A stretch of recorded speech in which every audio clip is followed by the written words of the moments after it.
où vous êtes effectivement devenu il y a quelque temps le premier youtubeur politique de France avec plus de 115 000 abonnés. Dans votre dernière vidéo que vous avez postée il y a 2 jours, vous dites que si vous utilisez YouTube, c'est, je cite, pour contourner le système médiatique officiel, fin de citation.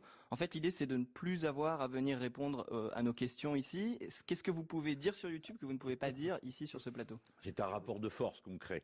Mais je suis très heureux d'être ici et à d'autres endroits. À chaque fois je me rends quelque part. C'est de mon plein gré. Mais vous avez affaire au seul homme qui peut se permettre de ne pas y aller. Donc, à bon entendeur, salut pour ceux qui m'attirent dans des guet-apens pour me traquenariser, me maltraiter et ainsi de suite. Alors, je vais là où il y a moyen d'avoir une... Tout ça, c'est des logiciels américains, des inventions américaines. De Google, c'est le champion de l'optimisation fiscale dont on parlait. Oui, bien sûr. Mais attendez, moi, je prends tout ce qui est bon. Vous savez, j'ai lu Caldwell, j'ai lu Steinbeck. À l'époque où il y avait que ça à faire, et j'en suis enchanté. J'ai pas l'intention de dire qu'il faut ficher tout ça à la poubelle parce que c'est nord-américain. Alors vous allez reconquérir la maîtrise publique des technologies liées au numérique dans votre programme. Vous faites quoi? Vous nationalisez Google Comment votre site internet qui est si brillant fonctionne avec du produit 100% français? Eh bien, non, 100% français, ce n'est pas le sujet. C'est la souveraineté sur le numérique. Je finis de répondre à votre question, et ensuite je viens à vous, monsieur le Parmentier. Le tout en 3 minutes. Oui, le tout en 3 minutes. Bon, pour moi, alors prenez-le comme vous voulez, le système médiatique n'est pas un miroir de la société, c'est une arène. Et il faut y créer un rapport de force qui permette d'avoir une discussion sensée. Ce qui est possible, parce que ça ne veut rien dire les généralités, c'est pas les journalistes, il y a des journalistes, pas les émissions, il y a des émissions. Je suis ici parce que j'ai décidé d'y venir, j'ai accepté l'invitation qui m'était faite. Et je sais pourquoi je suis ici et pourquoi je ne suis pas ailleurs. Bon, mais c'est pas le sujet. Je reste pour faire ça, mais j'ai aussi besoin d'endroits où je m'exprime à ma manière sur les sujets qui m'intéressent.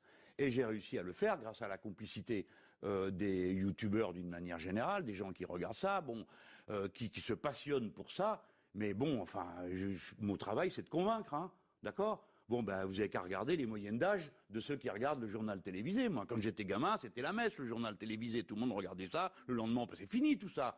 C'est fini. Il y a des gens qui allument pas la télé, ou qui l'allument pour regarder le programme qui se sont faits et qui passent le plus clair de leur temps sur l'Internet. On va leur reprocher? Non, ils font comme ça.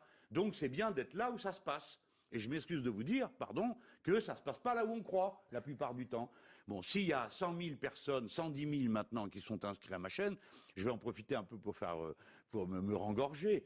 Parce que me voici maintenant 78e mondial, je vous prie.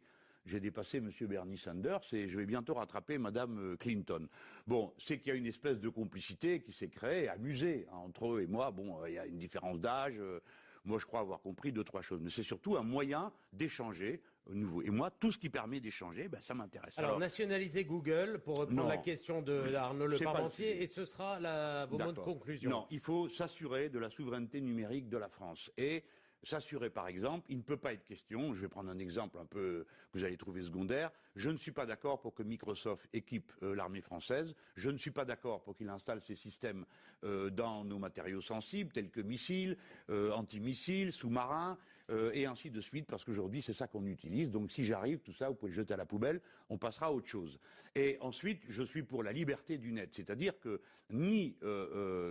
en particulier, qu'on ne l'affecte pas, vous savez, avec des profilages. Et que donc on ait des droits différents d'accès selon que l'on est riche ou pauvre, que l'on regarde plutôt ceci que plutôt cela. La liberté doit être totale et tout le monde doit pouvoir y accéder de la même manière, que l'on soit producteur de contenu ou que l'on soit consommateur et usager de ces contenus. C'est un exemple, il y a plein de choses sur le numérique. On en reste là, merci Jean-Luc Mélenchon. C'est moi qui vous remercie, on a abordé des tas de sujets. Et on a passé 2 heures très agréables et très stimulantes sur le plan intellectuel. Merci d'avoir accepté notre invitation.